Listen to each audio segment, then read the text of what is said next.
सरकार अगर इस तरीके से हमारे नौजवानों को रोज़गार देती तो शायद ये मेवात इतना पिछड़ा हुआ नहीं है। आज भारतीय जनता पार्टी की से हमारे मेवात का नौजवान बिल्कुल खुश है, बिल्कुल प्रसन्न है, क्योंकि भारतीय जनता पार्टी ने नौजवानों के लिए एक रास्ता खोला है, रोज़गार। सर, पार्टी के मैनिफेस्टो में क्या क्या मुद्दे इंक्लूड हैं मेवात के? देखिए, भारतीय जनता पार्टी ने हमेशा 36 बिरादरी को, पूरे हरियाणा को एक समान समझा है। पिछली सरकारें जहां एक क्षेत्र की, एक जिले की होकर के रह जाती थी, और आप लोगों ने देखा है कि उन क्षेत्रों में विकासवाद बाकी क्षेत्रों में छोड़ता है। भारतीय जनता पार्टी का मैनिफेस्टो साफ साफ है। पूरी तरीके से हम हरियाणा प्रदेश को विकसित करने में लगे हुए हैं, और मेवात के अंदर जो हमारी जो मुख्य रूप से जो भारतीय जनता पार्टी का मुद्दा रहेगा, इंडस्ट्री एरिया, ट्रांसपोर्ट नगर, और यहाँ पर नौजवानों के लिए एजुकेशन सिस्टम को अच्छा करने के लिए जो कदम उठाएंगे वही हमारे लिए मुख्य रूप से इस चुनाव में। ये सर नसीम जी लोगों का कहना है कि सबसे नसीम सवाल जो है बहुत बड़ा जब से जो सामने वाला विधायक है। देखिए, जब आदमी जब तक हमारी टिकट डिक्लेयर नहीं हुई थी तब तक कांग्रेस के प्रत्याशी अकेले घूमते। जिस दिन हमारी टिकट डिक्लेयर हुई उसी दिन उन लोगों के आधे हो गए अरमान।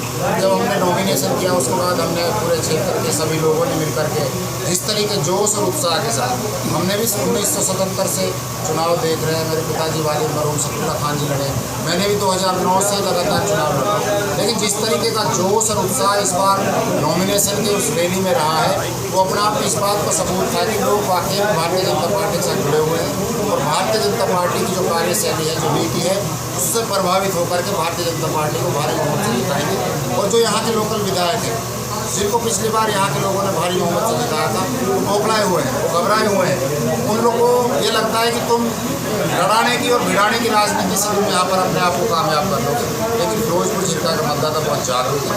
वो अमन चाहता है, शांति चाहता है, विकास चाहता है, लोगों को रोज़गार चाहता है, और यहाँ पर पानी पीने का पानी चाहता है। इसलिए वो रोज़गार और विकास को काम देंगे, ना कि जो है आपस में मनमुटाव फैला करके, दंगे फैला करके किसी ऐसे व्यक्ति को यहाँ से चुने जो उन लोगों के बीच में कभी रहा है। नसीम जी, भाजपा की सरकार 10 सालों से है। ढाका गाँव में उसका प्रोग्राम में उन्होंने कहा कि जनता से मैं आपके लिए गली पर बैठा हूँ, आपके लिए जेल गया। सच में जनता के लिए जेल गए थे या फिर राजनीति चमकाने के लिए? देखिए भाई, मेरे पत्रकार साथियों, बड़े अफसोस की बात है, आज सोशल मीडिया और मीडिया का टाइम है, और आप जैसे साथी हमारे पत्रकार आज मेवात के अंदर बहुत जागरूकता से लोगों को जागरूक कर रहे हैं। बड़े अफसोस की बात है। मैं आप सबके चैनल के माध्यम से मैं एक बात कहना चाहता हूँ।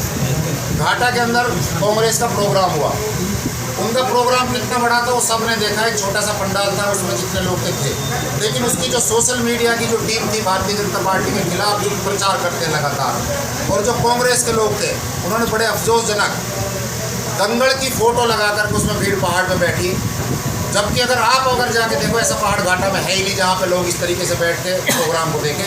मतलब ये बौखलाहट साफ है कि फोटो कहीं किसी और जगह की, और उस फोटो को लगा करके कह रहे हैं कि मोहम्मद खान का समर्थन कर रहे हैं। अरे इनके पास दम है, इनके पास ताकत है तो आए ना मैदान में।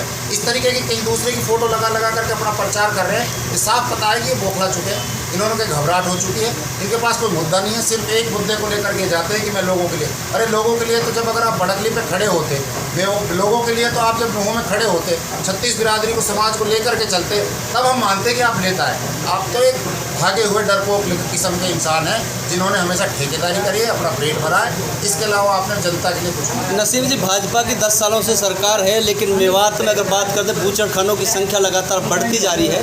अगर तीसरी बार भाजपा सरकार अगर आती है तो इन बूचड़खानों के लिए क्या सोचा गया? मैं निजी तौर पे जहाँ विकास होता है उसके लिए ठीक है, लेकिन जिस तरीके से ये बूचड़खाने लगे हुए हैं, साफ हम इनके खिलाफ, मैं खिलाफ हूँ। क्यों खिलाफ हूँ? क्योंकि जो प्रॉपर अगर इन्होंने जो इनका जो प्रोटोकॉल है उसको अगर फोड़ों की हिम्मत मानता हूँ वो लोग बैठते हैं, इस तरीके से वहाँ पे बदबू और स्मेल आती है, और ये अनियमितता जो इनके अंदर हो रही है वो निश्चित तौर पर बंद होनी चाहिए। और जहाँ तक मैं आपको एक बड़ी मजबूती के साथ मैं आपके सामने कह रहा हूँ, जिम्मेदारी के साथ कह रहा हूँ, इन बूचड़खानों से मोहम्मद खान विधायक मंत्री लेता है। हमने उनके खिलाफ आवाज़ उठाई, मोहम्मद खान उनके सहयोग में खड़ा हो जाता है कि मैं इन बूचड़खानों को नहीं हटने दूँगा। इससे आप साफ जाहिर पता चलता है कि जनता के लिए उसको कोई फिक्र नहीं है, उसको सिर्फ पैसे लेने हैं। इन बूचड़खानों से सबसे पैसे लेता है वो, और मंत्री लेकर के इनको यहाँ पे जमवाने का काम करता है। एक सवाल बनता है, दो बार से जो हमारी कांग्रेस की बहुत वो लोग मोहम्मद के पास आते हैं उसके बाद देखिए ये बड़े अफसोस की बात है कि आदमी को किसी को अगर एमएलए बनाया विधायक बनाया तो ये ऊपर वाले का शुक्र अदा करना चाहिए, धन्यवाद करना चाहिए।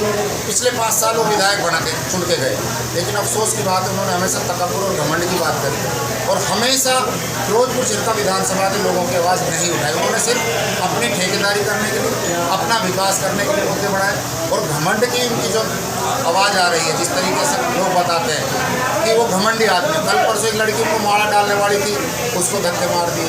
कुरैशी समाज के लिए बोलता है कि इनमें से तो बदबू आती है। अरे बाबा पागल, ही हमारे भाई हैं, बराबर के भाई हैं। कि कुरैशी समाज हो, छत्तीस बिरादरी हो, सभी हमारे सब बराबर के भाई हैं, चाहे गरीब है अमीर है, सबको बड़े लगाना चाहिए। तो नसीम जी, लगता है अब की बार झिरका में कमल खिलेगा? निश्चित तौर पर आप देखिए जिस तरीके का जोश और उत्साह इस बार भारतीय जनता पार्टी के लिए फिरोजपुर जिला के अंदर लोगों को दिख रहा है। मुझे पूरा विश्वास है कि भारतीय जनता पार्टी की यहाँ पर बहुमत बनेगी और भारी जीत होकर के भारतीय जनता पार्टी का यहाँ पर जो लोगों धन्यवाद जी, धन्यवाद जी। Thank you so much.